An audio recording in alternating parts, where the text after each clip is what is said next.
I'm now pleased to introduce our closing keynote speaker and respected colleague, Dr. Beaulieu. Alan is the principal of ITR Economics, where he serves as president. As many of you know, Alan's firm works with us to produce the quarterly market forecast report and webinars, the sales history and outlook report, and PTDA business index. Alan is one of the country's most informed economists, and his company has a 94.7% accuracy rating. He is here today to provide us all with the best economic intelligence so we can reduce our risk and make practical and profitable business decisions. Please help me give a warm welcome to Dr. Beaulieu.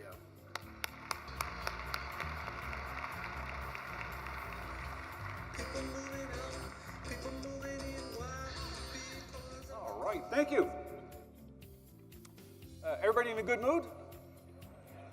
Excellent, because I'm going to take you down a couple notches just to let you know. That's my job. For those of you that do not know ITR Economics, we are an apolitical firm, and I try to be very careful about that. And I also want you to know that I like questions, so when we get to the Q&A, please ask them. It's important to me that you maximize your takeaway value. Because I assume some of you are not new, I thought you'd like to, are new, I thought you would like to see our accuracy rate for the last couple of years. The forecast results as of the end of 2017 is what you're looking at, how long the forecast was in place, and then what kind of accuracy we got. This is the same report card we show every year. And last year, it did not change from the year before, so you get to see the consistency and the duration and the accuracy. We have so many things going right in this country, it's absolutely amazing. Now, China's large, but they're, as you can see, a long way behind the US. And just as a reminder, I am a free market economist, I'm a fair trade economist, and I'm a capitalist. And that's important. I'm not a government economist, which is Keynesian thinking. I believe that capitalism makes the difference. And for those of you that are my age, go down far enough, you'll find Russia. You remember when they were an equal of the United States, we vied for global supremacy, and you can see where years of communism have taken them. And everywhere you look, it's the same thing. Cuba, stuck in the 1950s. Venezuela, falling apart. Vietnam, doing okay, but struggling to get FDI and to get their infrastructure act together. Other places where communism, Vermont's another place where you find the same thing going on. Through real quickly with you take your monthly numbers, you take industry monthly numbers, doesn't really matter. And as you smooth it out to a 3-month moving total, 3 months added together, you do a year-over-year comparison, you get a 3/12 growth rate, a quarterly growth rate.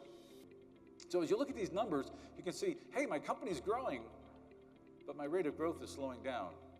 That should make you nervous. That's with some good news. The US produces 99% of the energy we consume. That should take your breath away. That's it's amazing. We started talking about this as a nation back when Richard Nixon was in office. And we know because we've heard the tape. Had a lot of F words in it, but we heard the tape. But if you deflate that number, if you bring it back to where we live, which is chain dollars, it's constant dollars, it's the real GDP, the rate of growth is 2.9%, and it's the fastest rate of growth in 34 months. So if you're feeling euphoric, if you're hearing these numbers and going, wow, this is incredible, we haven't seen this in a long time, a lot of that is inflation pushing that number, and the real number is a more subdued, yeah, you saw this, and it hasn't been that long. But January 1, it goes to 25%. And that 25% tariff, a lot of that is no longer on industrial goods, it encompasses consumer goods. It encompasses some food. So that means that things that will be flowing into Kmart and Walmart and Target and all the rest of those that say made in China are going to start costing more.